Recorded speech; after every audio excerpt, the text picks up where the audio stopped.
Oke, assalamualaikum warahmatullahi wabarakatuh. Sampai ketemu pertemuan 10 ya untuk makroekonomi, BTM makro.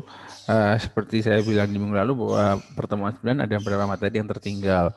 Jadi di pertemuan 10 ini kita akan bahas sedikit materi yang tertinggal di pertemuan 9 dan lanjut dengan materi pertemuan 10. Oke.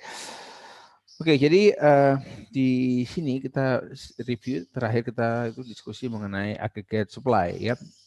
Kita mau menggunakan aggregate demand, aggregate supply di dalam pertemuan ini untuk dipelajari sebagai framework untuk memahami bisnis cycle. Nah, kemarin kita bahas aggregate demand di pertemuan minggu lalu. Aggregate demand adalah suatu kurva yang menunjukkan hubungan antara harga dan jumlah yang diminta, jumlah yang dibelanjakan dalam satu negara. Nah, itu adalah akumulasi dari aktor-aktor ekonomi dalam negara tadi, ya. Itu bisa konsumen, bisnis, pemerintah dan sektor luar negeri ya, makanya CIGX ya. Nah, kalau aggregate supply adalah suatu kurva yang menunjukkan berapa tingkat output yang mau diproduksi oleh corporate, oleh perusahaan di tiap level harga, di level harga ya, jumlah barang yang mau diproduksi, tapi level nasional ya. Kalau kita di supply curve itu kan level perusahaan level nasional. Jadi ini adalah behavior dari production side, sisi produksi di level nasional. Kalau agak demand di demand side. Oke, nah sekarang kita lihat ini bentuk kurva dari agregat supply AS ya. Nah, uniknya bedanya dengan agregat demand ialah agregat supply punya dua bentuk kurva, yaitu kurva jangka pendek atau short run ya, dan kurva jangka panjang ya. Ada apa namanya? Sorry. Ada yang ada short run ya, short run average supply curve.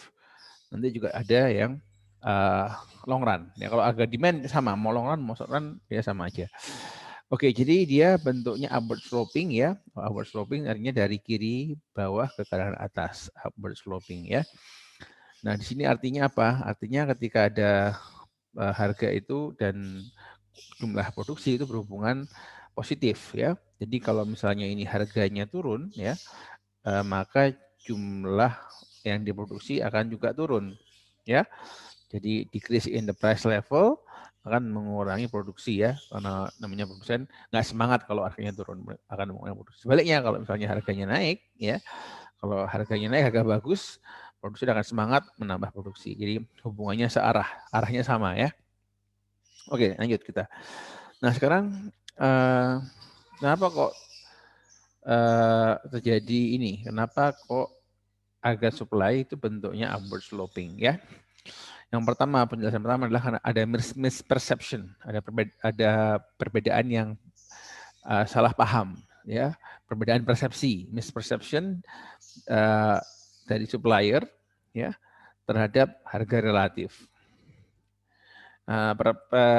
Mispersepsi ini membuat supplier mengurangi jumlah yang diproduksi, ya, atau yang disuplai.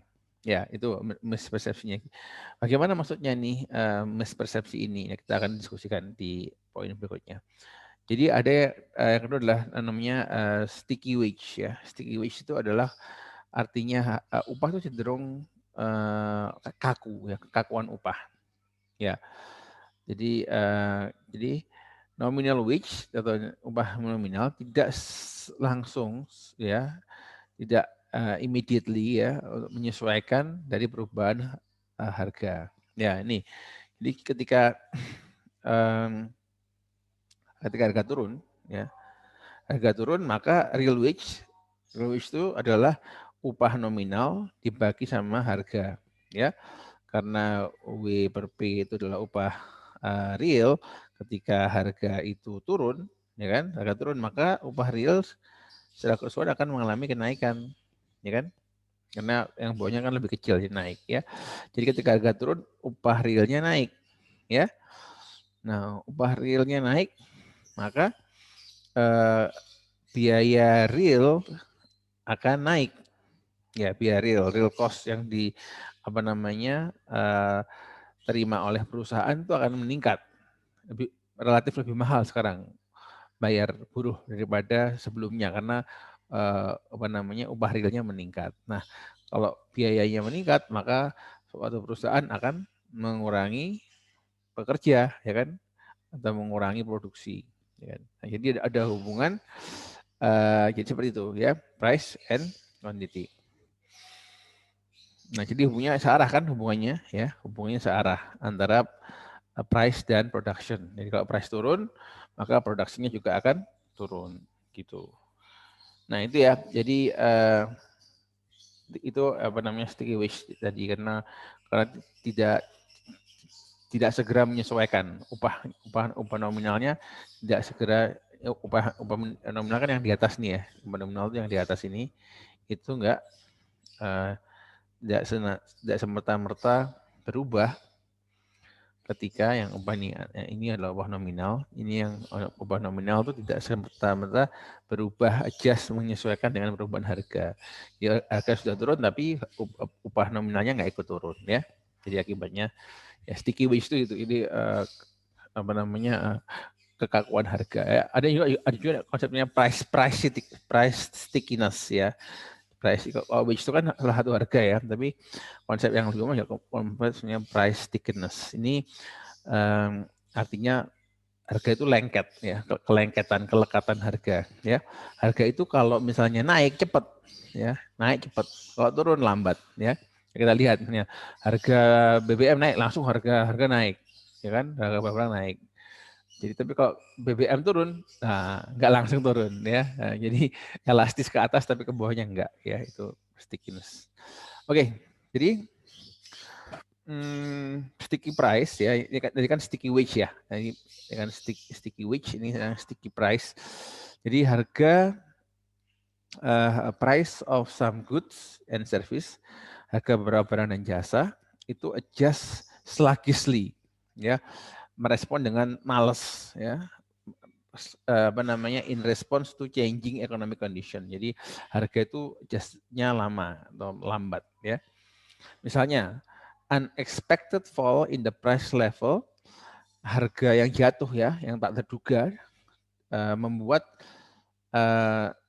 beberapa perusahaan dengan harga yang lebih besar daripada yang diinginkan, ya jadi harga sudah turun secara tak terduga, tapi perusahaan sudah harganya nggak dirubah langsung dengan perubahan harga tadi ya.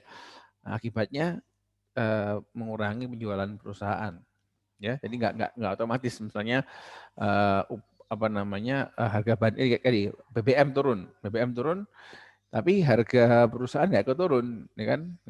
Nggak langsung turun. Nah, akibatnya itu buat konsumen kan harusnya menjadi lebih murah, kok nggak lebih murah, nah buat konsumen menjadi lebih mahal walaupun dia harga inputnya turun. Nah, ini itu membuat konsumen mengurangi pembelian, jadi press from sales. Nah, depresinya membuat penjualan turun ya. Penurunan penjualan ini akan membuat perusahaan mengurangi produksi ya. Kalau salesnya penjualannya turun, maka produksinya juga ikut turun ya. Produksi turun ya, ya kan, produksi turun ya, seperti itu ya. Jadi price turun itu akan kemudian membuat kuantitinya turun ya, karena tadi stickiness tadi ya, harga barang turun buat konsumen itu sekarang itu harusnya jualnya murah kok mahal, jadi buat konsumen itu relatif lebih mahal, dia konsumen mengurangi jualnya, hanya penjualannya turun, produksinya turun. Oke, ini juga sebenarnya ini yang tadi ya, ini saya kembali ke yang poin ini belum dijelasin dengan cukup ya.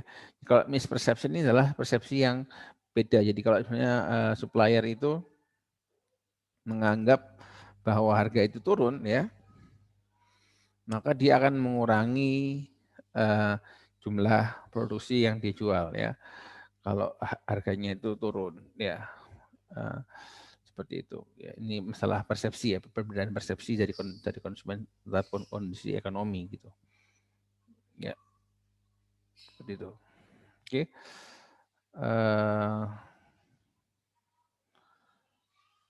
Oke. Jadi kalau ya oke. Jadi kalau tadi kan seperti ini ya. Ketika harga turun, konsumen udah, nih turun nih harga ini. Ya, harga turun langsung dikurangi jumlah produksinya.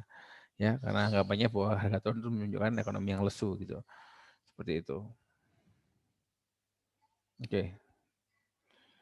Nah, itu tapi juga yang itu kan langsung ya dari persepsi harga langsung ke produksi. Kalau di sini ada channelnya lewat sales dulu ya. Di harga turun, salesnya turun ya, dia nggak ngerubah harga, baru kuantitinya turun karena penurunan sales. Oke, itu tadi yang short run. Sekarang kita ngomongin yang long run ya.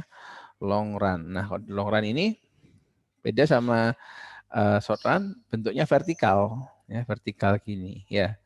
Kalau tadi kan bentuknya upward sloping ya, ini sekarang vertikal ya. Jadi apa konsekuensinya kalau vertikal? Nah, kalau ada perubahan harga di sini ya turun, nah ini turun ya, turun. Ini nggak ada perubahan, nggak ngefek ini. Does not affect quantity of goods supplied. Ini nggak ada ya.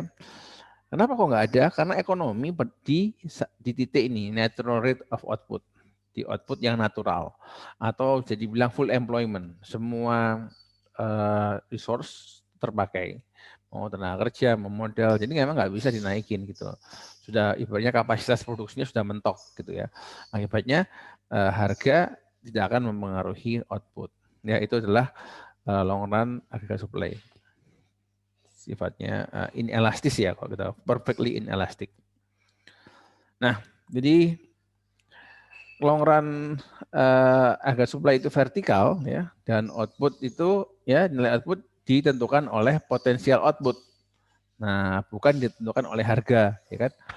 Potential output adalah maximum sustainable output that can be produced without triggering rising inflationary pressure. Jadi itu ya. Jadi potential output adalah output ya, pada tingkat output yang maksimum ya, yang sustainable, maximum sustainable tingkat output yang maksimum dan sustainable yang bisa diproduksi tanpa triggering, tanpa men-trigger menyebabkan peningkatan inflasi ya. Oke, jadi potensial output itu adalah namanya natural rate of output, tingkat output yang natural, yang seharusnya segitu, naturalnya segitu, atau disebut full employment output. Output pada tingkat di mana ketika sumber daya, seluruh pekerja, seluruh aset, seluruh sumber daya itu atau faktor produksi terpakai. Jadi itu full employment ya, mentok dan kapasitas produksi suatu perekonomian. Ya, long run AS, tingkat AS jangka panjang ditentukan dengan faktor yang sama yang mempengaruhi pertumbuhan dalam jangka panjang, pertumbuhan dari potensial output ya. Nah, apa yang mempengaruhi pertumbuhan jangka panjang dari potensial output ya?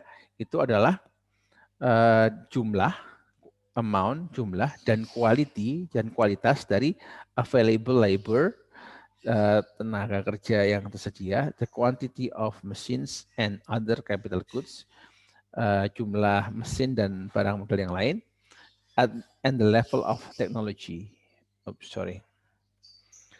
the level of technology. Ya, dan level teknologi ya, mana tadi ya? Ini dia, dan tingkat teknologi. Jadi kalau kita kembali lagi ke teori produksi, ini sebenarnya faktor produksi ya. Jadi kan kemarin kita bahas bahwa output adalah fungsi ya dari capital labor ya, kalau kita sederhanakan ya.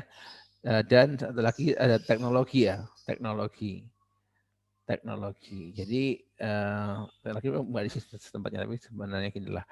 Jadi artinya quantity of output ya dipengaruhi oleh input sama teknologi sebenarnya ya, teknologi. Jadi inputnya apa di sini, capital sama labor. Jadi kalau capitalnya meningkat, labornya meningkat, atau kualitasnya meningkat, atau teknologinya meningkat, itu yang membuat potensial output akan meningkat dalam jangka panjang. Ya.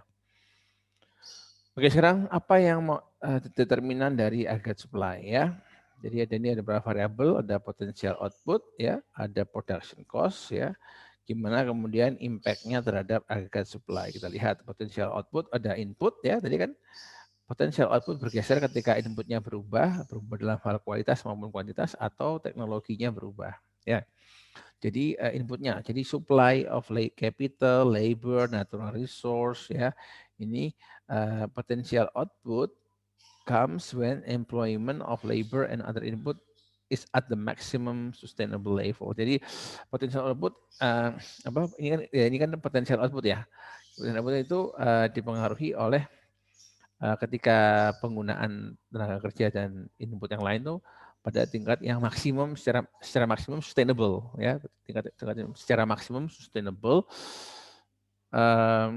yang ya sustainable dan pada tingkat maksimum yang sustainable, growth of input ya, peningkatan dalam input jadi capital labor dan lain-lain tadi akan meningkatkan potential output dan meningkatkan harga supply. Nah, kalau meningkat ya kan itu berarti increase agar supply itu adalah men-shift bergerak agar supply bergerak ke arah ke bawah atau ke kanan ya. Kalau kita gambar kira-kira seperti ini digambarin misalnya kayak gini ya. Ini agar supply AS kalau dia jangka pendek ya. AS dia bisa ke kanan ini AS1 ya. Ya AS0, AS1 seperti ini bisa interpretasinya seperti itu kalau meningkat. Atau dia ketika ke bawah ya juga bisa jadikan ke bawah ya kayak gini misalnya dia dia misalnya seperti ini ya ke bawah gini ke bawah. Nah, ya kan.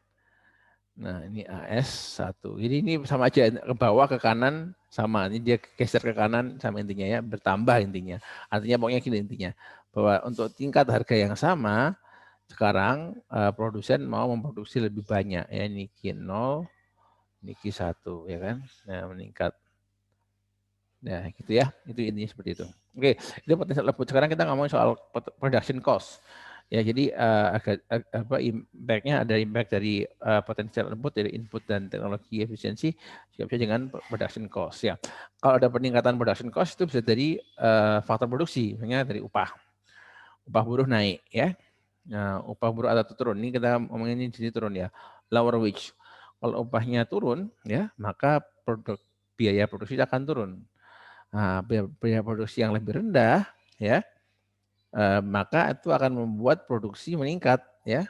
Jadi quantity supplied will be higher at every price. Jadi untuk tiap harga produsen akan memproduksi lebih murah karena biaya produksinya lebih murah sekarang.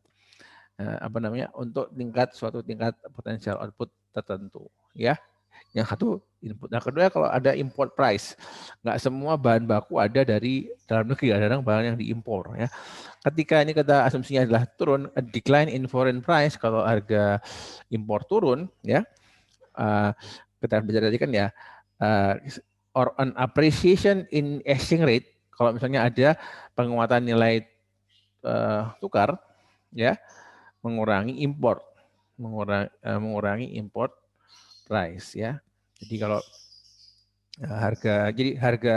harga luar negeri turun ya, itu terjadi bisa jadi memang harganya turun di negara asalnya turun harganya, atau mata uang kita mengalami apresiasi. Mata uang kita mengalami apresiasi, maka harga barang impor cenderung lebih murah karena mata uang kita menguat.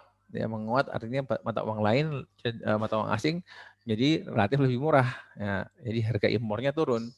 Ini akan membuat tingkat produksi yang lebih rendah ya, karena harganya kalau bahan baku impor ya, kita produksinya pakai impor, bahan baku impornya sekarang lebih murah sehingga biaya produksinya murah, biaya produksi lebih murah itu akan meningkatkan harga supply. Jadi ini dia bisa geser ke bawah atau ke kanan sama aja ya. Ini kalau digambar sama aja, ini kayak ini kan bisa dibilang diartikan dua, ini bisa diartikan di bawah kurva yang pertama atau di sebelah kanan sama aja. Yang kedua, other input cost. Ya, kalau harga input yang lainnya ya, misalnya tadi kan ini kan harga minyak, ya minyak turun, ya kan. Jadi intinya ketika biaya produksi turun, maka agregat supply akan turun ya. Jadi kita gambarin lagi, kita hapus dulu ya. Biar jelas, kita ilustrasikan. Seandainya ada perubahan harga, ya harga ya kan, kalau harganya agregat supply kan seperti ini, AS kondisi 0, AS 0. Kemudian ada dua kemungkinan skenario-nya. Skenario pertama adalah skenario ketika harga turun. Nah, kalau harga input ya, biaya produksi atau harga input turun, ketika harga input turun, maka dia akan turun ke sini, turun kan? Nah, turun. Ya kan? Karena untuk tiap kuantiti yang sama, sekarang dia mau jual lebih murah. Itu artinya ya. Ini Q0, P0 ya. Ini AS0, ini AS1. Jadi ini P1. Ya. Untuk kuantiti yang sama, dia mau menjual dengan harga lebih murah. Itu interpretasi pertama ya. Seperti itu. Atau interpretasi yang lain juga bisa diinterpretasikan seperti ini. Jadi untuk harga yang sama, ya kan, sekarang dia mau produksi lebih banyak. Ya. Dengan harga yang sama, sekarang dia mau produksi lebih banyak di Q1. Ya itu dua macam interpretasi. Kalau biaya produksinya turun, kalau produksinya naik ya tinggal dibalik aja, berarti dia nggak ke bawah tapi ke atas gitu ya. Oke. Jadi kalau ke atas berarti tadi untuk harga yang sama dia maunya produksi lebih sedikit, ya kan? Untuk kuantiti yang sama dia mau harga lebih mahal, itu dibalik aja ya. Oke, sekarang perbedaan antara short run dan long run dari agregat supply itu penting ya. Kenapa kok penting? Karena dalam jangka pendek, interaksi antara agregat supply dan agregat demand menentukan fluktuasi ekonomi, yaitu bentuknya seperti inflasi, terus tingkat pengangguran, resesi, dan boom. Ya, resesi adalah kondisi ketika ekonomi lagi jatuh, boom adalah ketika ekonomi lagi meningkat. Ya, nah itu dalam jangka pendek. Dalam jangka panjang, ya peningkatan potensial output, ya bekerja melalui agregat supply, ya yang menjelaskan tren dalam output ya, peningkatan output dalam jangka panjang dan juga living standard atau standar hidup ya.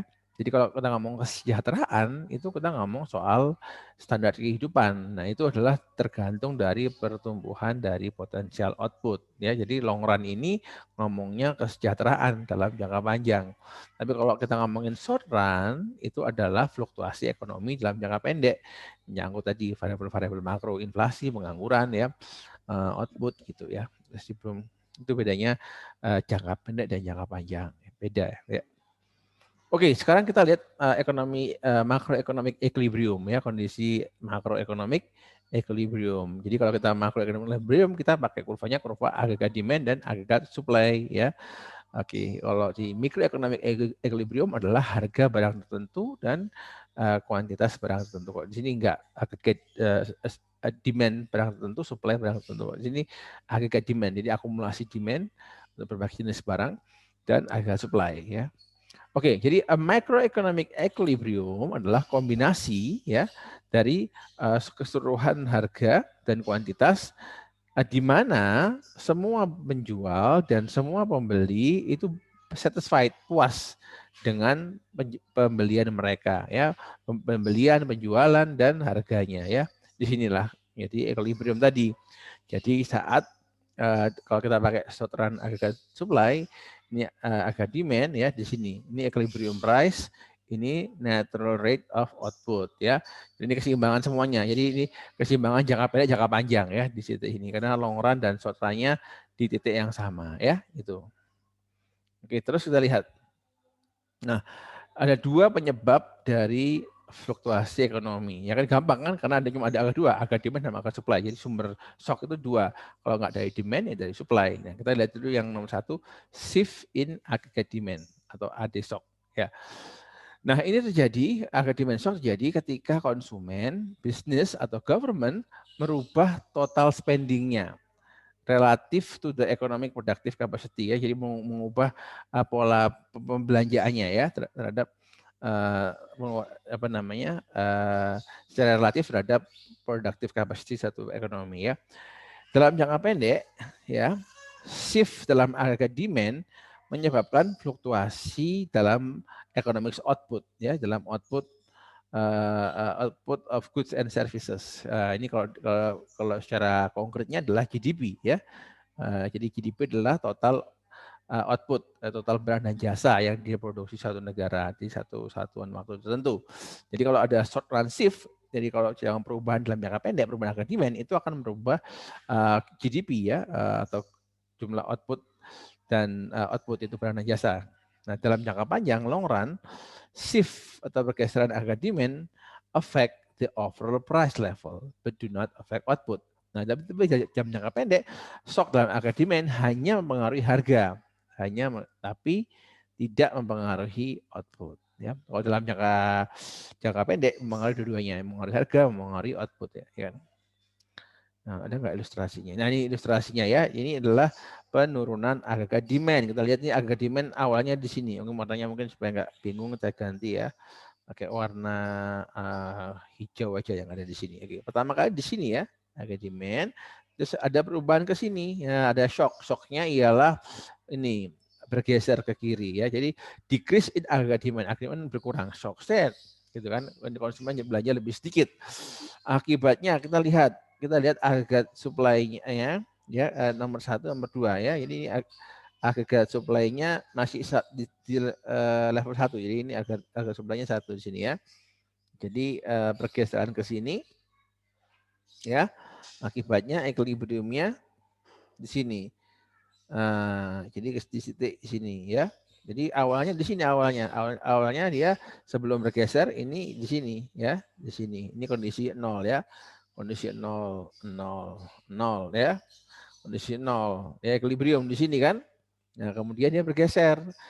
Kondisi 1 ya, angka 1 biar gampang sama itu aja deh.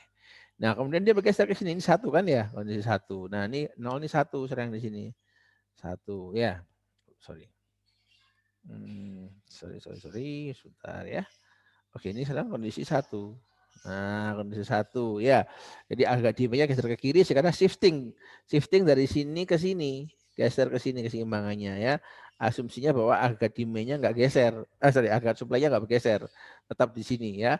Jadi yang geser cuma harga demand aja geser ke sini, tapi harga supply-nya konstan di sini. Akibatnya di sini apa? Akibat shock dari harga demand berkurang, output akan bergeser lebih rendah daripada sebelumnya. Ya kan tadi di Y1 di 0 kan, jadi sekarang di titik 1 jadi Y2 lebih rendah daripada output sebelumnya. Apa yang terjadi dengan harga? Harga di 0 di P1. Sekarang harga di ini di 2. Jadi penurunan. Nah, ini harga yang baru ya.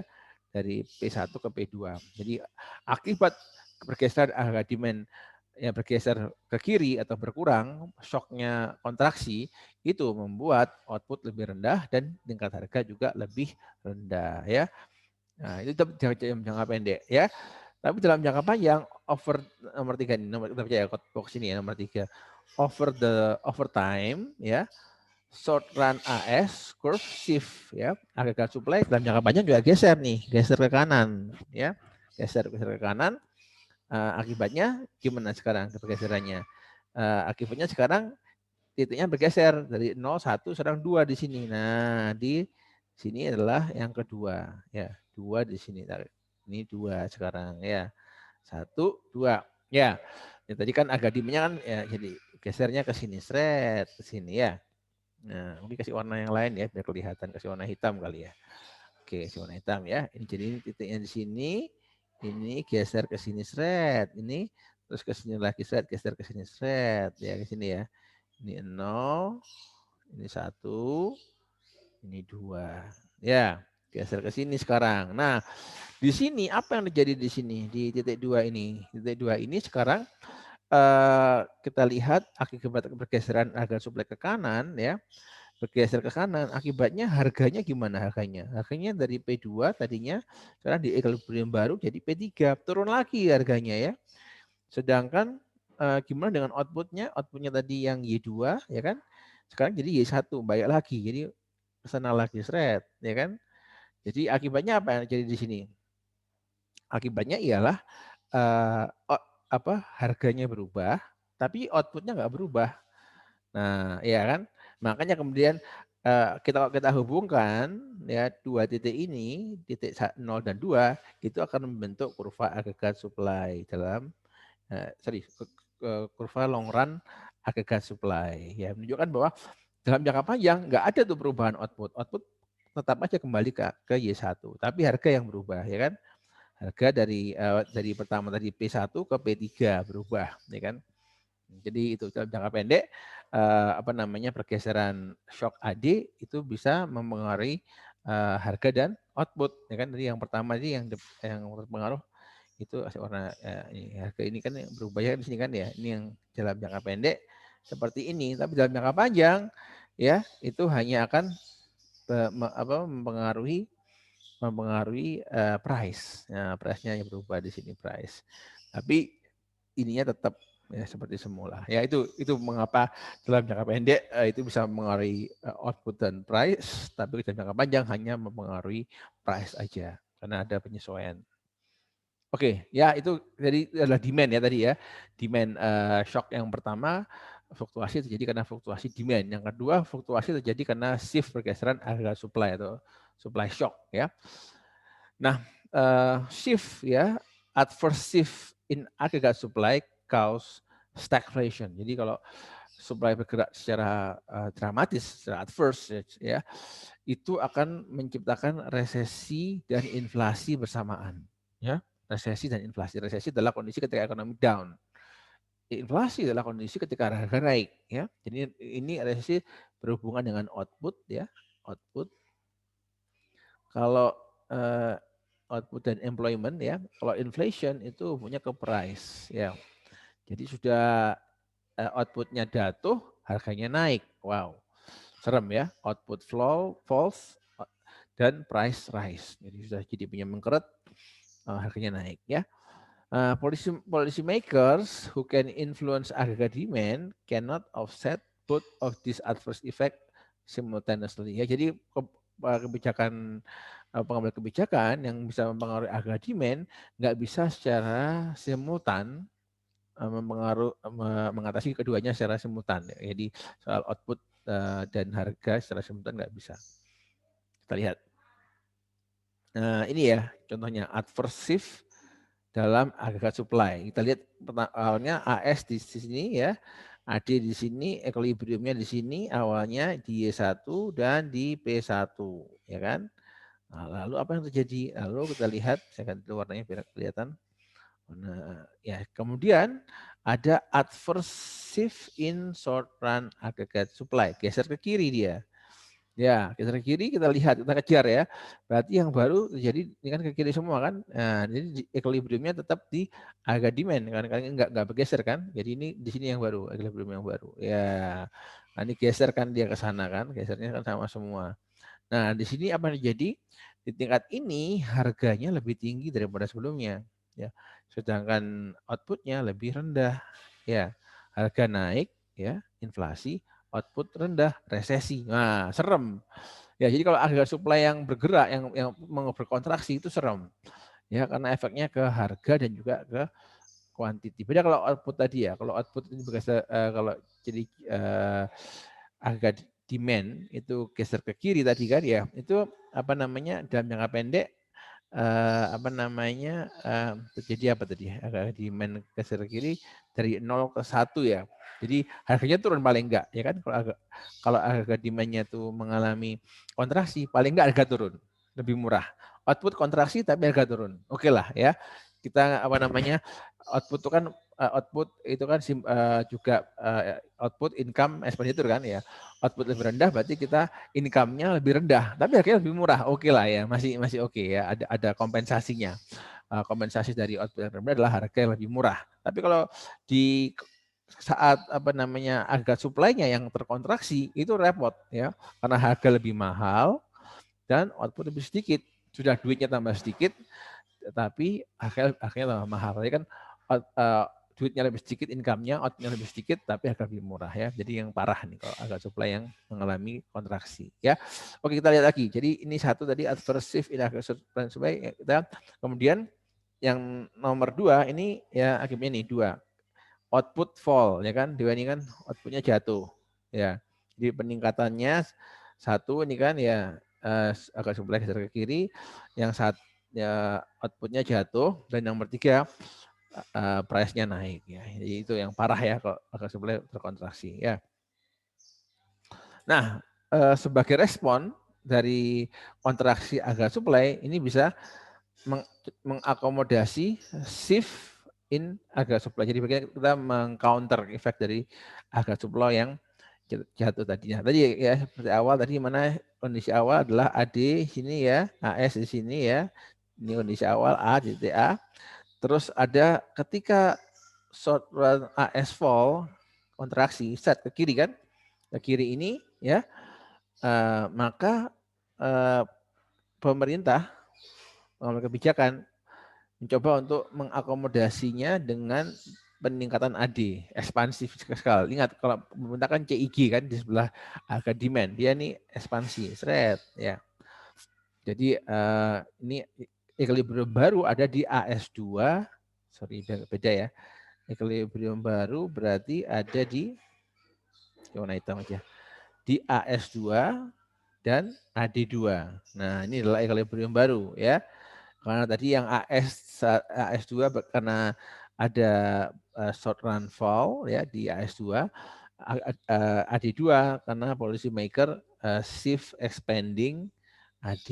Ya, jadi di sini. Nah, ini jadi ya. Tadi yang C ini adalah equilibrium yang baru. Ya.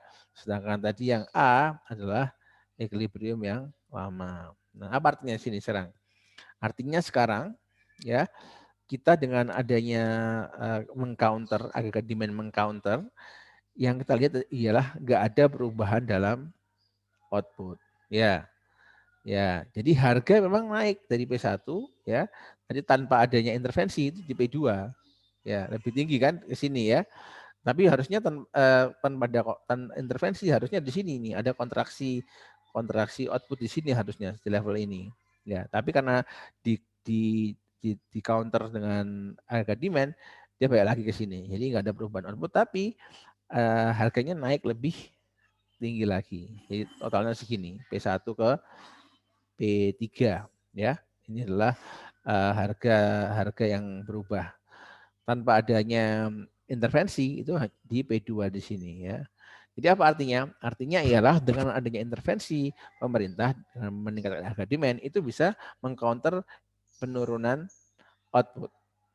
Tapi efeknya ialah harga naik lebih tinggi ya. Paling enggak kita bisa menetapkan kalau tadi kan enggak ada dua ya, ada double hit. Income-nya turun, ya output turun, output slash income turun, harga naik. Kalau ini enggak. Outputnya nggak berubah, paling nggak pendapatan kita atau outputnya nggak berubah, tapi ya kayaknya sekarang lebih mahal daripada sebelumnya gitu ya. Itu adalah upaya pemerintah untuk mengcounter agregat supply shock ya dengan kebijakan bisa fiskal bisa moneter ya karena itu di level demand ya. Oke, nah sekarang kita bahas tuh. Nah, jadi kan kita ngomongnya kan nggak secara teknis kan. Pemerintah mencoba mengcounter dengan menggeser harga demand ke kanan. Nah, gimana teknisnya? Teknisnya ialah melalui kebijakan ya, kebijakan makro. Kebijakan makro ada dua, yang satu moneter, yang satu fiskal ya. Jadi kebijakan moneter dan fiskal ini ya walaupun dia itu berbeda, berbeda dari segi transmisi, pola dan juga institusi yang mengeluarkannya, tapi keduanya ujung-ujungnya sama, mempengaruhi agregat demand ya. Jadi how monetary policy influence agregat demand. Ya kita sudah masuk ke materi minggu ke-10 sekarang ini. Oke, lanjut. Ya. Jadi ini ya, ini ada teori of liquidity preference, mungkin udah bahas ya, kita singgung waktu kita bahas agregat demand. Jadi Keynes itu ya, ini Keynes ya yang mengembangkan teori ini. Dalam teori of liquidity preference Jadi untuk menjelaskan apa sih faktor yang menentukan ini teori ini dikembangkan untuk menjelaskan faktor yang menentukan tingkat bunga dalam perekonomian. Jadi teori of liquidity preference yang uh, yang di uh, yang dikonsepkan atau yang dikemukakan oleh Keynes adalah pada dasarnya adalah sebuah teori yang mencoba menjelaskan faktor-faktor yang menentukan tingkat bunga dalam satu perekonomian. Menurut teori ini, tingkat bunga menyesuaikan keseimbangan antara supply dan demand dari uang. Ya, dalam teori liquidity preference, suku bunga adalah bentukan ya dari keseimbangan antara supply dan demand dari uang, demand and supply for money ya. Oke, kita lihat. Nah, money supply dalam konsepsi Keynes dalam teori of liquidity preference itu dikontrol sepenuhnya oleh bank sentral. Kalau di Indonesia adalah BI ya, dengan beberapa macam instrumen atau cara ya. Yang pertama bisa menggunakan operasi pasar terbuka atau open market operation. Nah, kalau di Indonesia ini tuh adalah jual beli obligasi ya, jual beli obligasi pemerintah. Bisa dulunya itu adalah hanya obligasi yang diterbitkan oleh Bank Indonesia yaitu SBI, sertifikat surat berharga Bank Indonesia ya. Nah, pada perkembangannya sekarang itu pemerintah atau ya teman-teman keuangan pemerintahan itu juga menerbitkan obligasi namanya SUN ya, SUN. Surat utang negara. Mungkin Anda pernah dengar ya, SUN, surat utang negara, SUN. Nah, SUN. Nah, kalau di Amerika itu si BI-nya nggak ngeluarin kayak SBI gitu. Mereka BI-nya membeli dan menjual surat utang negara. Jadi dia mengintervensi dengan jual beli ikut aktif di pasar obligasi pemerintah. Ya, kalau di Indonesia dua, ya dia bisa mengaruhi pasar SBI atau bisa juga BI beroperasi di pasar SUN, di pasar surat utang negara, utang pemerintah atau kebijakan fiskal gitu ya. Nah, itu yang pertama, open market operation. Yang lainnya apa? Yang lainnya ada yang namanya mengubah reserve requirements. Kita bahas ya minggu lalu soal reserve requirement. Jadi cadangan minimum. Jadi kan si cara kerja bank itu kan dia mengambil uang dari masyarakat menyimpan uang dalam bentuk deposit itu menjadi reserve-nya bank ya kan. Ya kemudian ketika bank memberikan utang dari dana yang dikumpulkan dari masyarakat yang menabung. Nah, itu kemudian ada dari BI menentukan berapa sih jumlah minimum yang harus ditahan sama bank. Ini nggak boleh semua uang yang disimpan nasabah di bank itu semuanya dipinjamkan, nggak boleh. Ya, ada yang dicadangkan. Nah, yang menentukan cadangan minimumnya, reserve requirement-nya adalah BI, Bank Sentral. Seperti itu. Jadi kalau misalnya itu ya seperti itu. Terus yang ketiga adalah merubah discount rate. Discount rate ini apa? Suku bunga pinjaman antar bank, ya gitu. Nah, jadi ini nggak di sini nanti.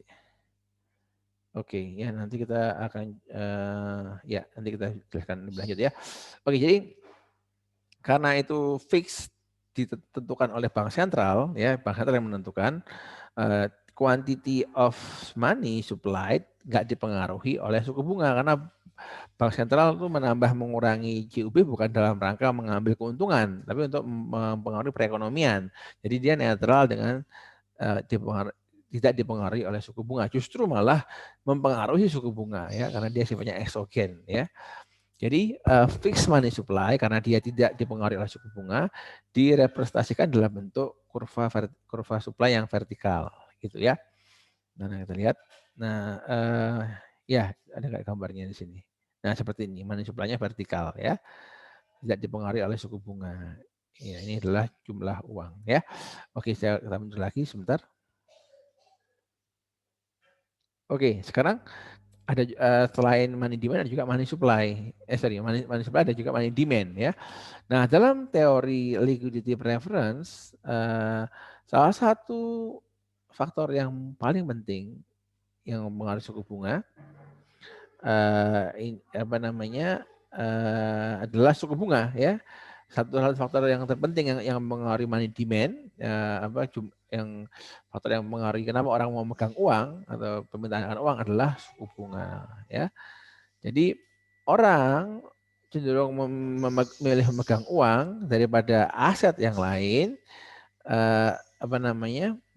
People choose to hold money instead of other asset that offer higher interest of return because money can be used to buy goods and service. Ya, orang cenderung mau pegang uang ya daripada aset yang lain yang suku bunga lebih tinggi karena uang bisa digunakan untuk belanja, untuk transaksi. Ya, jadi ya oke lah obligasi suku bunganya lebih tinggi ya.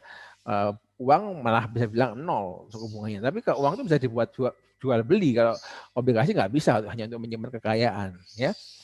Nah jadi ada dua alasan orang minta uang. Satu karena untuk kepentingan investasi, satu untuk transaksi gitu ya.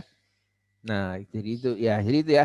Ini adalah orang butuh uang untuk melakukan transaksi. Yang kedua, jadi adanya opportunity cost of holding money. Megang uang itu ada opportunity cost-nya. Apa opportunity-nya? Adalah suku bunga yang bisa didapatkan ketika dalam bentuk suku bunga didapatkan ketika merubah uangnya dalam bentuk aset.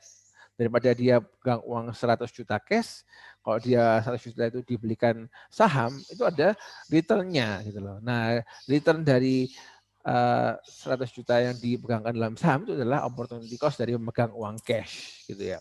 Jadi peningkatan dalam suku bunga, kalau suku bunga meningkat ya, jadi misalnya kalau dia pegang duit cash atau tabung di bank atau belikan obligasi ya, peningkatan suku bunga dari aset entah itu dalam bentuk bunga bank ya, bunga tabungan atau tadi peningkatan bunga obligasi itu menaikkan opportunity cost untuk pegang uang. Jadi lebih mahal sekarang, lebih baik dipegang dalam aset aja ya. Jadi akibatnya quantity of demand is reduced ya. Jadi itu apa namanya semakin tinggi suku bunga maka jumlah uang yang mau dipegang oleh seorang mau diminta itu semakin sedikit. Kenapa? Karena orang maunya ngelepas uang, maunya pegang aset kalau suku bunga naik. Jadi itu kenapa agak permintaan uang itu berbentuk negatif terhadap suku bunga ya. Semakin tinggi suku bunga, semakin sedikit yang memegang uang, semakin rendah suku bunga, semakin banyak yang memegang uang. Oke, jadi ini equilibrium yang terjadi dalam pasar keuangan ya. Dalam menurut teori of liquidity preference, suku bunga bergerak untuk menyesuaikan menuju keseimbangan antara supply dan demand for money ya. Ada satu suku bunga yang disebut dengan equilibrium interest rate, yaitu suku bunga di mana quantity of money demand sama dengan quantity of money supply. Nah, itu diilustrasikan dengan gambar berikut. Belum ya. Jadi equilibrium in the money market assume the following about the economy. Ada beberapa asumsi ya. Jadi perekonomian itu the price level is stuck at some level. Jadi harganya itu stuck ya, harganya itu tetap di tingkat tertentu ya. For any given price level, the interest rate adjusts to balance the supply and demand for money. Jadi untuk tingkat harga manapun, suku bunga akan menyesuaikan untuk menyeimbangkan demand dan supply uang. Ya. The level output, jadi tingkat output respond to the aggregate demand for goods and services. Ya, tingkat output dipengaruhi atau merespon dari agregat demand dari barang dan jasa dalam perekonomian tadi. Oke, ini ya equilibrium di money market. Jadi money supply itu vertikal karena itu ditentukan oleh bank sentral dan bank sentral itu menaikkan menurunkan money supply itu nggak dipengaruhi oleh suku bunga, makanya dia itu berapapun suku bunga kalau itu tergantung berapa bank sentral mau nambah atau mengurangi karena dia tujuannya ialah untuk kebijakan, bukan untuk mendapatkan keuntungan. Nah, tapi sebaliknya kalau money demand itu negatif ya. Suku bunga semakin rendah, orang mau pegang lebih banyak uang karena ya opportunity cost-nya kecil. Tapi kalau suku bunga tinggi, orang banyak yang nggak mau pegang uang, pegangnya aset aja karena dapat suku bunga yang tinggi. Ya, itu. Oke, lanjut. Nah, sekarang kita lihat money market and the slope of aggregate demand curve, hubungan antara pasar uang dan kemiringan agregat demand ya. Ini yang sebelah kiri adalah money market, sebelah kanan adalah aggregate demand curve. Oke, kita lihat apa yang terjadi. Oke, seandainya ini adalah money demand at price level P1 dan money demand MD1 ya. Kita lihat. Nah, ini R1, ini P1 ya. Ini adalah pada saat R1 pada saat P1 ya. Terus lanjut.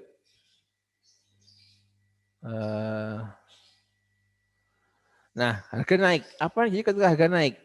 Ketika harga naik, ya, price naik tadi kan, price naik, increase in the price level, ya, P1 ke P2, maka kalau dia dari kurva agregat demand-nya, kenaikan harga ini direspon dengan output yang lebih rendah, ya kan? Output yang lebih rendah. Jadi bergeser dari ini 1 ke 2 ini kan ya, 1 ke 2 geser sana ya. Terus apa nih jadi kemudian nah ini akan meningkatkan demand for money. Kenapa kok demand for money meningkat? Karena peningkatan price ya. Nah, kenapa? Nah, karena sekarang P2. Nah, berubah sekarang di harga yang lebih tinggi ya kan? Di P2. Ya. Di P2 itu karena di P2 karena harga kalau kalau apa namanya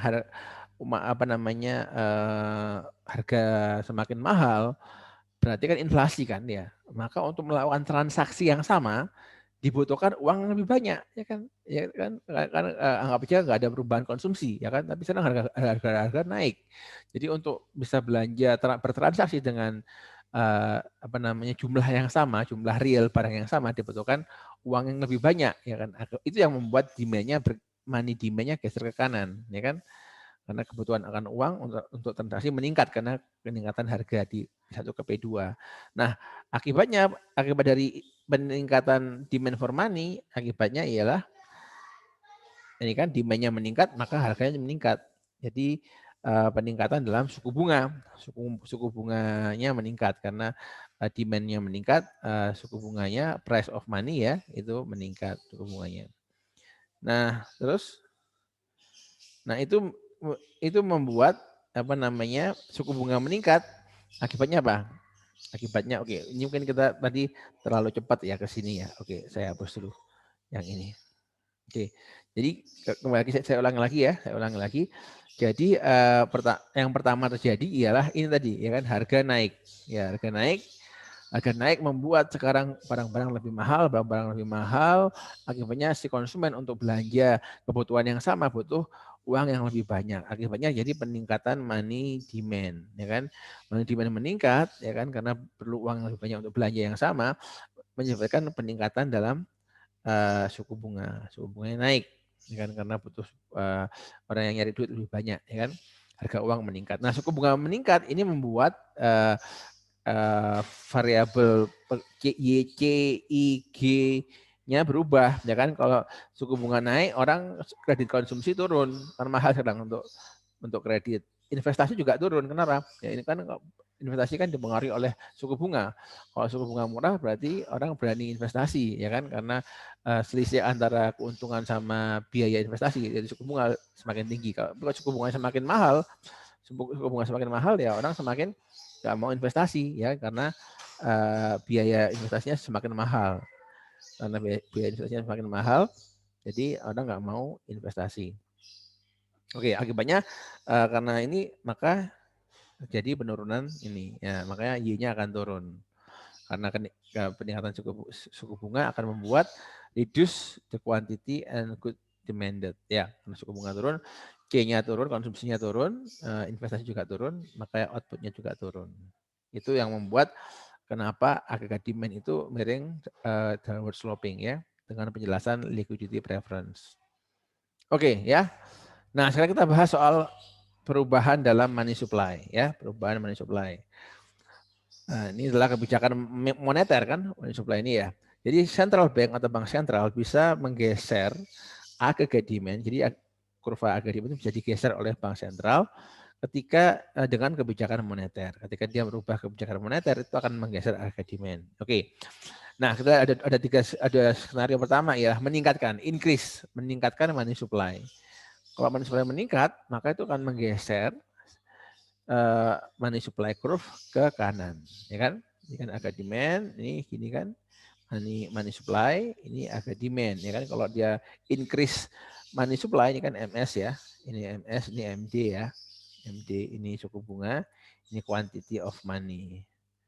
Ya kalau dia geser ke kanan, set, ya kan? Ini adalah peningkatan MS2 gitu kan ya, peningkatan money supply ya. Jadi kalau dia meningkatkan money supply, maka money supply curve akan geser ke kanan. Nah, kalau tidak ada perubahan money demand dianggap konstan, maka pergeseran ini akan membuat suku bunga turun dari tadi awalnya di sini menjadi sekarang di sini di I1 kita anggap aja ya. Jadi suku bunganya turun karena ada peningkatan money supply. Jumlahnya banyak, melimpah, harganya turun ya. Jadi ini interest rate-nya fall. Falling interest rate increase quantity of good and service demanded. Karena suku bunga yang murah membuat permintaan barang jasa meningkat. Ya kan suku bunga murah, orang mau ambil kredit konsumsi, ya kan mau beli mobil, beli rumah karena kreditnya sekarang murah, suku bunganya, orang berani investasi, jadi peningkatan dalam produksi atau outputnya meningkat ya karena ini. Jadi gitu ya. Jadi kebijakan fiskal yang ekspansif membuat output meningkat. Nah, ini kita lihat ilustrasinya ya. Ini kiri money market ya. Di kanan adalah harga demand curve. Money supply di sini MS1, kita lihat apa yang terjadi ketika ada injeksi money supply dalam perekonomian. Ya, ini money demand ya, downward sloping. Kemudian ini adalah suku bunga. Kemudian ada suku bunga keseimbangan sebelum ada perubahan money supply. Sekarang ada injeksi money supply ketika the Fed ini BI-nya Amerika ya, meningkatkan money supply, maka dia geser ke kanan money supply-nya. Geser ke kanan akibatnya apa? Akibatnya di money supply yang baru, ya kan? Ini asumsinya harganya konstan ya, P-nya konstan tadi, ada perubahan P. Ya, terus akibatnya suku bunga turun, ya kan? Karena jumlahnya uang bertambah, demand-nya konstan, akibatnya suku bunga turun, ya, suku bunga equilibrium. Harganya konstan ya, harganya. Akibatnya kemudian apa? Akibatnya dengan suku bunga yang lebih rendah, terjadi pergeseran harga demand ke kanan. Kenapa kok harga bergeser ke kanan? Ya, karena ada peningkatan jumlah kuantitas barang yang mau di-demand untuk level harga yang sama, ya kan? Karena dengan suku bunga yang lebih murah, sekarang orang bisa mendapatkan investasi ya kan akan investasinya meningkat gitu kan karena suku bunga murah untuk pinjam ke konsumsi. Jadi demand-nya meningkat, nggak ada perubahan harga ya, nggak ada perubahan harga tapi ada perubahan dalam demand ya, jadi itu ke kanan ya. Nah, ini terjadi karena suku bunga tadi, karena suku bunga turun ini, suku bunga turun membuat peningkatan dalam demand, demand barang dan jasa gitu kan, meskipun nggak ada perubahan dalam harga.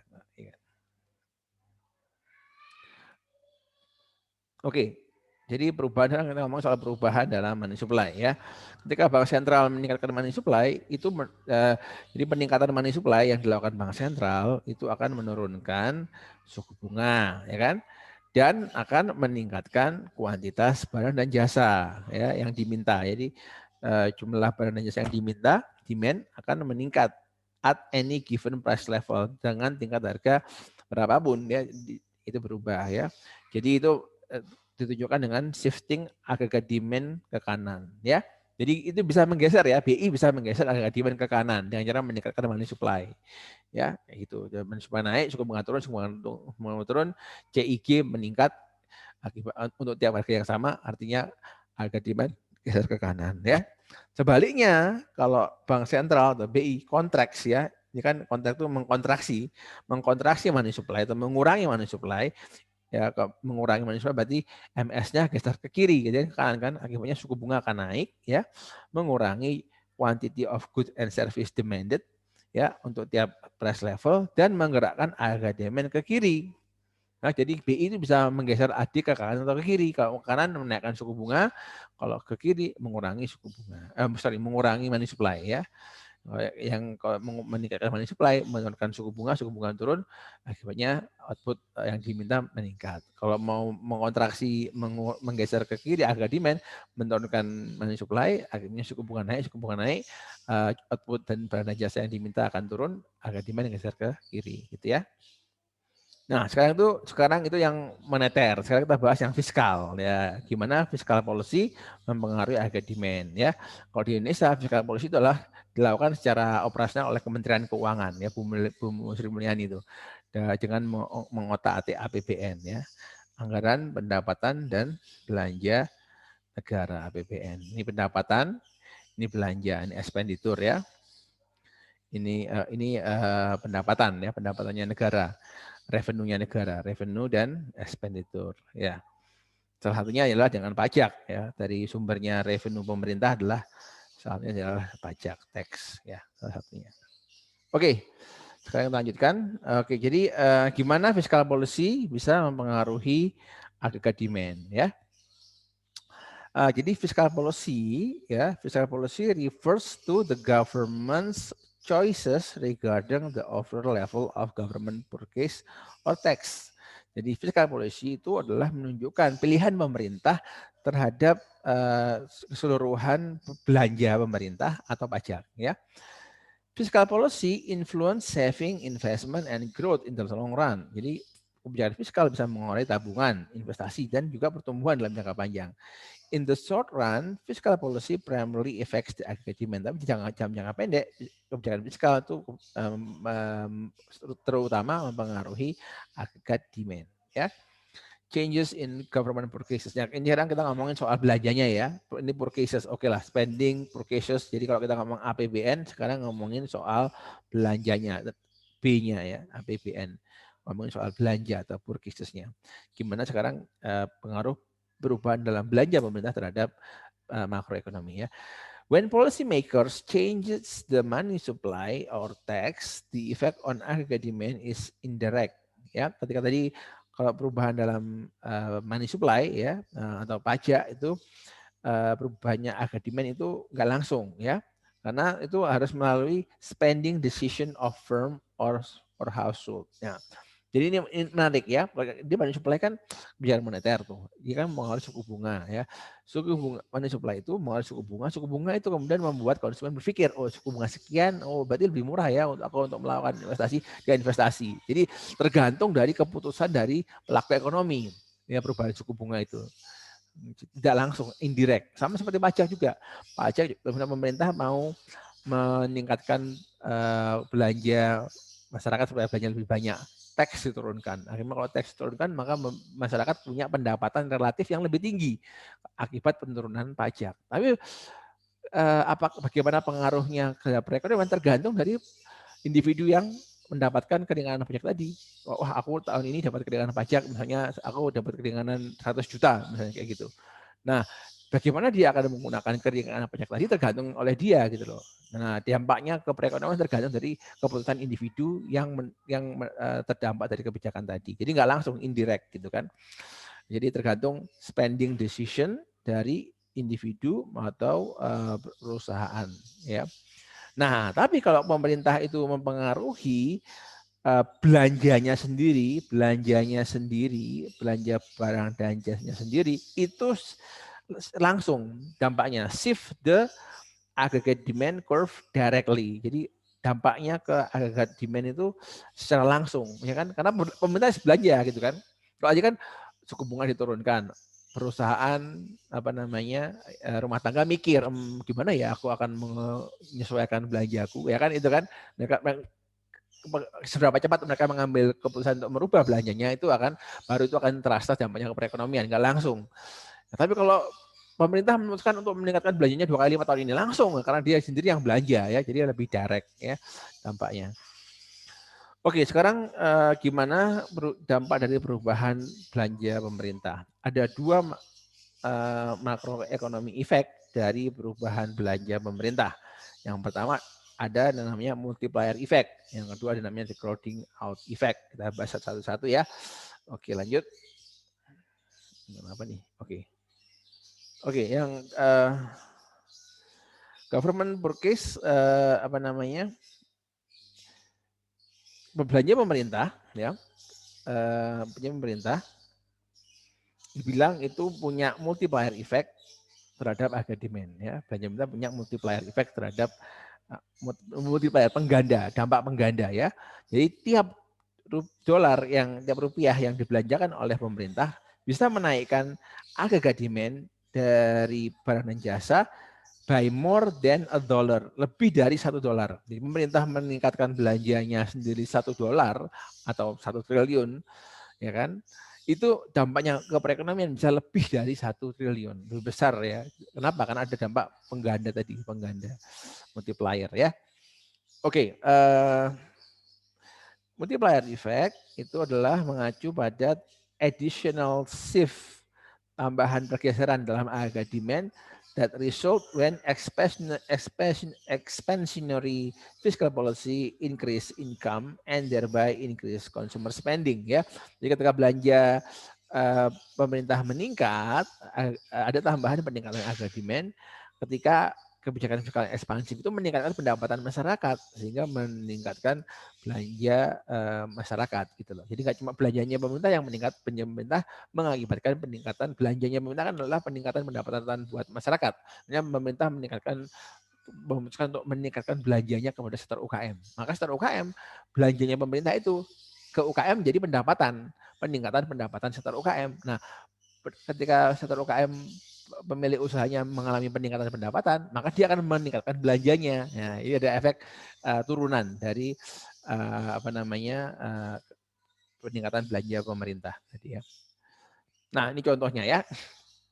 Misalnya ini yang agregat demand di AD1 ya. Ini kemudian ini AD2, AD3 kita lihat ya. An increase in the government purchases of 20 billion initially increase aggregate demand by 20 billion. Ini ada pemerintah memutuskan untuk meningkatkan belanjanya sebesar 20 billion rupiah, 20 miliar ya. Billion kan juta, billion miliar ya.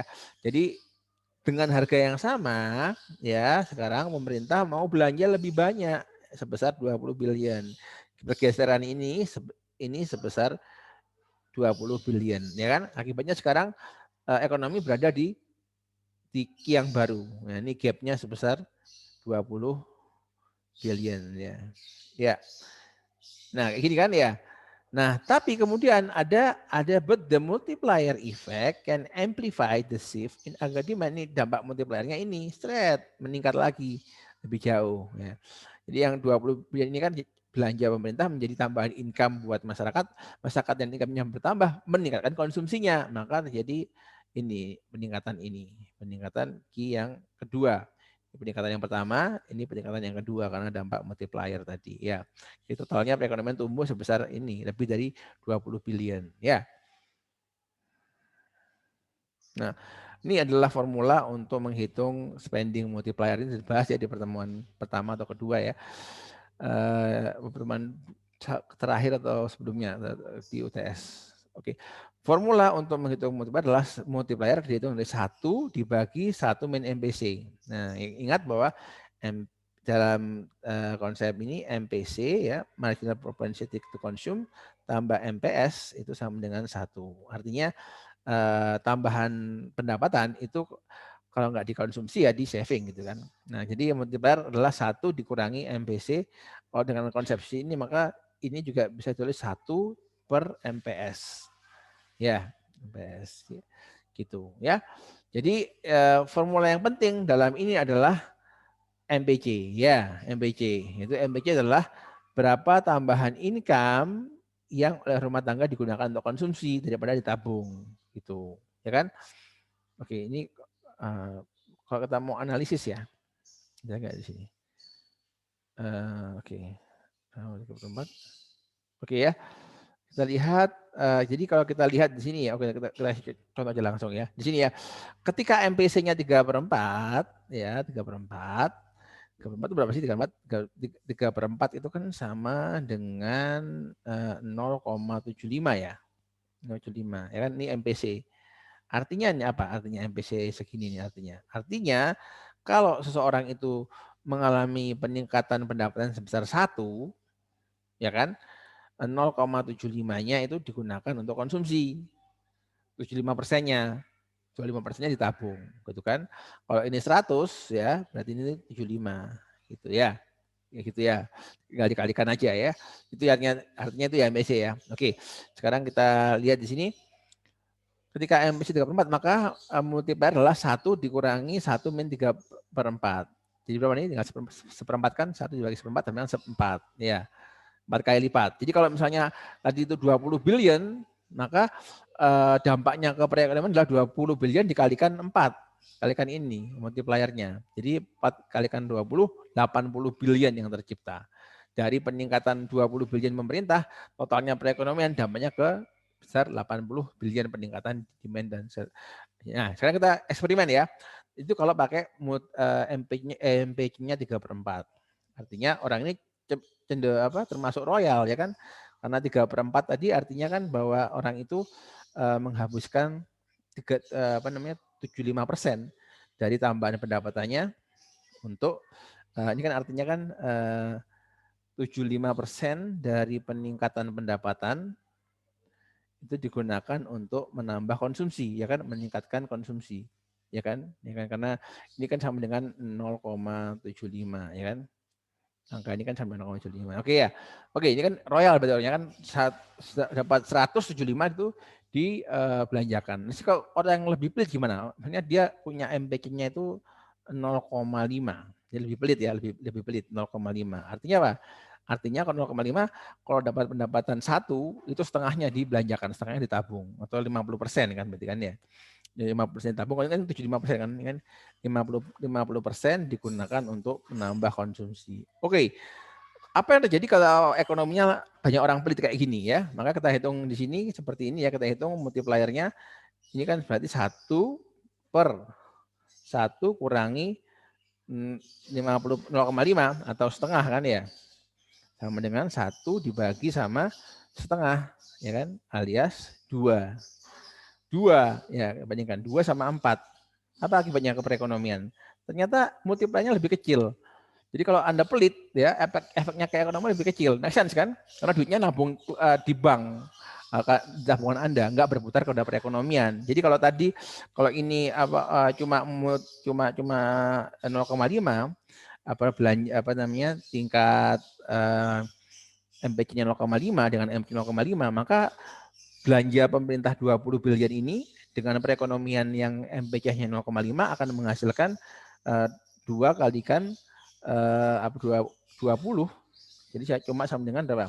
Cuma 40 billion ya, billion. Ini yang terjadi 24 billion dibandingkan sama tadi yang 80 billion. Jadi semakin Anda pelit ya, semakin buruk dampaknya terhadap perekonomian atau multipliernya pengaruhnya akan lebih kecil dibandingkan kalau perekonomian yang belanjanya tinggi ya, itu seperti itu. Oke, ini cuma gambar aja gimana agak demand agak supply ya. Ini kita lihat ini yang kita pelajari di atas ini gambar yang di sebelum UTS ya. Ini adalah kurva C ya. Ini C plus I ya, total expenditure C plus I ya, ini seperti itu. Ini yang disebut dengan potensial GDP ya. GDP at full employment ya kan. Nah itu kalau digambarkan dalam bentuk kurva agak demand agak supply itu adalah ini yang bawah ini. Jadi bagian kalau kita menggabungkan kurva demand dan supply itu kayak agak supply jangka pendek jangka panjang kita kira-kira kayak gini. Jadi ada bagian yang flat, terus mencapai full potential dia akan ke atas gitu.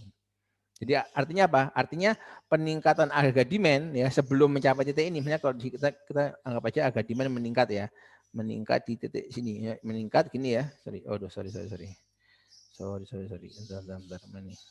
Misalnya harga demand itu mengalami peningkatan di sini ya, gini seret meningkat ya, ini ya. Maka di sini akan terjadi peningkatan Y, Q-nya meningkat tapi harganya nggak berubah ya kan. Begitu dia mentok di sini, kalau dia meningkat lagi di sini, nah di sini nggak akan ada perubahan, kuantitinya akan sama ya kan. cuma hanya perubahan harga gitu. Jadi punya punya fase di mana peningkatan harga demand itu hanya akan mempengaruhi output ya, nggak mempengaruhi harga, tapi ada juga fase di mana nggak akan mempengaruhi output, hanya mempengaruhi harga gitu. Ya, ini multipliernya, jadi multiplier adalah gap ini, jadi multiplier dari satu titik lain gitu ya. Oke, seperti itu kira-kira. Oke, ya, itu kan multiplier effect. Nah, tapi di dalam fiscal policy selain multiplier effect ada juga namanya crowding out effect. Apa itu? Fiscal policy ya, ini kebalikannya multiplier effect ya. May not affect the economy as strongly as predicted by the multiplier. Kenapa? Karena increase in government purchases causes an interest rate to rise. Ketika pemerintah meningkatkan belanja pemerintahnya, itu efek sampingnya adalah peningkatan suku bunga. Nah, seperti kita bahas sebelumnya, ketika suku bunga meningkat, a higher interest rate mengurangi reduce investment spending. Ketika suku bunga naik, orang jadi malas investasi. Wah, mahal sekarang investasi, ya kan? Ya, karena suku bunga yang tinggi. Ya, jadi ada efeknya ini. Jadi this reduction in demand that result when fiscal expansion raise the interest rate is called the crowding out effect. Jadi dampak feedback ini ketika peningkatan dalam harga demand karena peningkatan ekspansi fiskal itu menaikkan suku bunga, ya kemudian ada respon penurunan investasi ya, karena peningkatan suku bunga, itu namanya crowding out effect. Crowd kan mengkerut, efek mengkerut gitu ya, crowding out ya.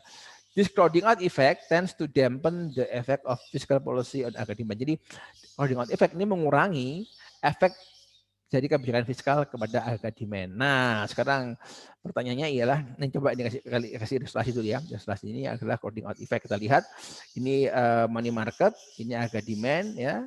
Ini masih kondisinya keseimbangan R1 ya. Oke, kita lihat. Nah, sekarang ada peningkatan belanja 20 billion dari pemerintah. Oke ya. Harga demand geser ke kanan ya.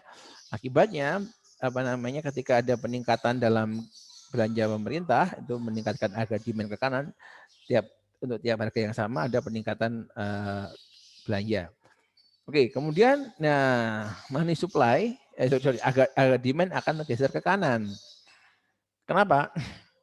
Karena ada peningkatan output kan, output meningkat, maka orang mau belanja lebih banyak ya kan, karena ada peningkatan output dari dampak peningkatan harga demand. Nanti peningkatan dalam belanja, increase in spending ya kan, increase in spending, increase peningkatan belanja harga demand tadi meningkatkan permintaan akan uang untuk belanja. Peningkatan money demand mengakibatkan kenaikan suku bunga. Nah, suku bunga yang lebih tinggi ya kan membuat kontraksi ya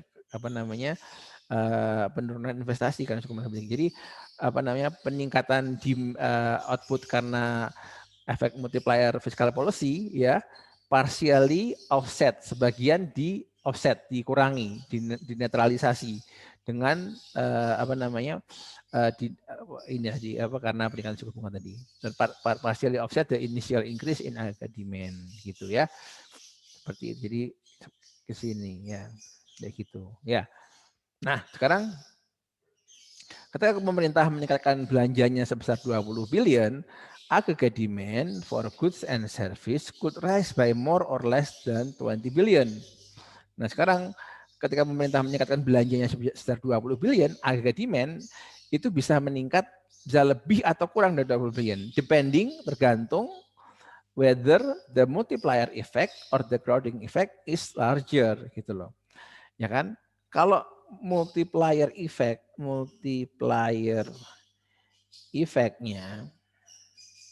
ya lebih besar daripada crowding out effect ya, itu bisa meningkat lebih dari 20 billion ya.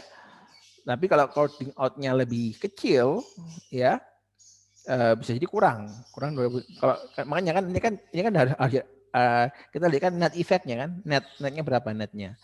Kalau netnya itu 1 ya, jadi ya pas 20 billion, peningkatannya 20 billion. Kalau pas netnya itu lebih dari 1, misalnya 1,5, Artinya peningkatan 20 billion akan 20 kalikan 1,5, jadi sekitar 3 billion. Ya kan, ya 20 billion ya sama dengan 30 billion kalau 1,5. Tapi bisa juga kalau ternyata netnya kurang dari 1. Misalnya netnya setelah dikurangi antara multiplier effect sama crowding effect ketemunya cuma misalnya 0,8. Nah, kurang dari 1. Artinya 0,8 berarti cuma dari 20 billion spending pemerintah, efeknya ke perekonomian cuma 16 billion. Ya, 16 billion, kurang dari 20. Ya. Jadi ini adalah dampak dari crowding out yang besar gitu, besar. Nah, jadi itu ya. Jadi ini menarik ini penelitian ini ya. Berapa sih nilai multiplier effect ya satu negara? Yang realnya berapa? Apakah kalau dia lebih dari 1, berarti dia yang menang adalah multiplier effect-nya. Kalau kurang dari 1, berarti yang menang adalah crowding out effect-nya. Oke, sekarang tadi dari sisi kan APBN ya, APBN kita lihat purchases, government purchases berarti itu kan belanjanya. Sekarang kita mau lihat di sisi pendapatan dari sisi pajaknya, tax ya. Ketika pemerintah cut personal income, jadi pajak PPH ya, pajak penghasilan dipotong, itu akan meningkatkan take home pay buat rumah tangga. Jadi pendapatan rumah tangga meningkat take home pay-nya karena PPH-nya dipotong ya. Sekarang household rumah tangga have save some of this additional. Jadi peningkatan income ini sebagian ditabung ya. Tapi sebagiannya juga spend some of its consumer goods. Jadi sebagian dari dia ekstra pendapatan yang didapat dari diskon pajak ya, PPH yang turun, jadi pemerintah cut pajak pendapatan, ada extra income sebagian ditabung, sebagian dibelanjakan ya. Ini akan meningkatkan belanja rumah tangga sehingga membuat harga demand bergeser ke kanan karena perubahan pajak yang sifatnya mengurangi pajak ya. Kalau meningkatkan pajak sebaliknya, ini mengurangi belanja rumah tangga karena pendapatannya turun karena peningkatan pajak. Oke, jadi size ukuran dari pergeseran harga demand-nya akibat dari perubahan pajak ya, itu dipengaruhi oleh multiplier dan juga crowding out. Sama tadi ya, jadi ada multiplier dan crowding out effect yang akan memengaruhi besaran pergeseran harga demand-nya ya. Nah, itu juga selain multiplier dan crowding out effect, itu juga dipengaruhi oleh persepsi rumah tangga. Persepsi apa? Persepsi seberapa permanen perubahan pajak ini gitu loh. Kenapa kok kayak gitu? Nah, kalau misalnya rumah tangga itu menganggap bahwa perubahan ini akan temporer, tahun depan akan kembali lagi tarif pajaknya meningkat ke posisi semula bahkan lebih mahal, dia akan lebih banyak menyimpan. Kalau itu nggak usah spending lah, tabung aja untuk bayar pajak tahun depan gitu. Jadi efeknya ke belanja akan minimal. Tapi sebaliknya kalau dia percaya bahwa ini akan berlangsung selamanya atau jangka panjang, tambahan pendapatan tadi akan dibelanjakan gitu loh. Itu juga pengaruh gitu. Jadi bisa jadi dampaknya itu bisa netral. Pemerintah ngasih diskon pajak, rumah tangga, perusahaan dapat tambahan income, tapi nggak dampak, nggak efek ekonomi karena nggak ada yang belanja, disimpan di pelit ya, ada yang efek pelit itu. Oke, sekarang kita lanjutin. Sekarang ya ini ada suatu case against active stabilization policy ya. Some economists, beberapa ekonom berpendapat bahwa monetary and fiscal policy destabilize the economy. Jadi ini ekonomi yang berpendapat bahwa kebijakan kan ada yang namanya business cycle ya, siklus bisnis. Jadi ekonomi itu nggak stabil. Nah kebijakan moneter dan fiskal itu bikin ekonomi nggak stabil. Nih ada beberapa ekonom yang berpendapat seperti ini. Jadi karena kebijakan moneter dan fiskal itu mempengaruhi ekonomi dengan lag tertentu. Ya, jadi kalau ada pemerintah ekonomi lagi down, pemerintah mau intervensi. Nah, intervensinya butuh waktu. Yang mereka khawatirkan ketika pemerintah bikin intervensi, dieksekusi, itu sudah lewat itunya. Penyakitnya sudah lewat gitu loh. Jadi meleset apa yang mau diobati meleset gitu loh. Ada lag antara masalah ekonomi dan obatnya kapan diintervensikan ke perekonomian. Nah, menurut ekonom mazhab ini mereka menyarankan bahwa ekonomi sudahlah left to deal with short run fluctuation on its own. Jadi biarkan ekonomi menyelesaikan fluktuasi jangka panjangnya sendiri, nggak usah diintervensi gitu loh. Ya biar ekonomi yang menyelesaikannya sendiri. Jadi tinggalkanlah ekonomi sendiri. Ini adalah ekonom-ekonom cicitnya dari Adam Smith ya, yang percaya bahwa pasar itu akan menyelesaikan segalanya sendiri tanpa ada intervensi pemerintah ya. Jadi mereka menganggap bahwa sumber dari ketidakstabilan ekonomi adalah kebijakan pemerintah itu sendiri gitu. Oke, nah ekonomi ini mengusulkan yang namanya automatic stabilizer. Jadi udah deh daripada kita otak-atik ujian fiskal, kasih aja suatu stabilisator yang sifatnya otomatis. Jadi yaitu perubahan dalam fiscal policy yang menstimulasi aggregate demand ketika ekonomi jatuh ke resesi tanpa without policy maker having to take any deliberative action, tanpa pengambil kebijakan itu mengambil suatu kebijakan yang real gitu loh. Apa maksudnya nih? Gimana maksudnya nih ya? Stabilisator otomatis. Jadi suatu sistem di mana ketika ada harga demand itu, ketika ekonomi itu resesi, otomatis harga demand akan merespon tanpa ada campur tangan ya, atau aksi yang langsung dari pengambil kebijakan. Nah, gimana maksudnya? Jadi automatic stabilizer itu dalam bentuk tax system, sistem pajak. Ya, dan some form of government dan beberapa bentuk dari penguasaan pemerintah. Nah, jadi misalnya gimana? Misalnya pajaknya, misalnya kita ngasih pajak ya. Pajak itu kan PPh ya kan. PPh itu apa namanya? Kan ada PPh untuk yang golongan kelas kaya, ya kan? Ada yang menengah, ada yang golongan miskin, ya kan? Nah, apa namanya, bahkan juga ada yang ini kan kalau tax system ya, ada juga yang penguasaan pemerintah yang misalnya BLT ya kan, itu kan ada BLT itu diberikan untuk orang miskin kan, ketika orang itu pendapatannya orang miskin diberikan ya di bawah garis kemiskinan ya kan, pendapatan rendah atau Y-nya rendah ya kan. Nah ini kan sudah ada aturannya. Oh kalau pendapatannya di atas sekian maka dia kena apa namanya, berhak dapat BLT, dapat bantuan pemerintah. Ya gitu kaya. Kalau pendapatannya di atas berapa miliar, masuk golongan kaya karena PPh yang tinggi, misalnya PPh-nya 20%, namanya gitu ya. Kalau menengah cuma kena 10%. Kalau miskin malah 0%, nggak kena apa-apa, ya kan? Nah ini adalah yang disebut dengan automatic stabilizer. Jadi kalau ada krisis ekonomi, begitu krisis ekonomi, orang yang tadinya kaya jatuh ke menengah, otomatis kan pajaknya berkurang. Tadinya dia 20%, sekarang tinggal 10%. Ya kan? Jadi sistemnya itu otomatis membantu dia tanpa dia pemerintah mengintervensi. Itu namanya automatic stabilizer tadi.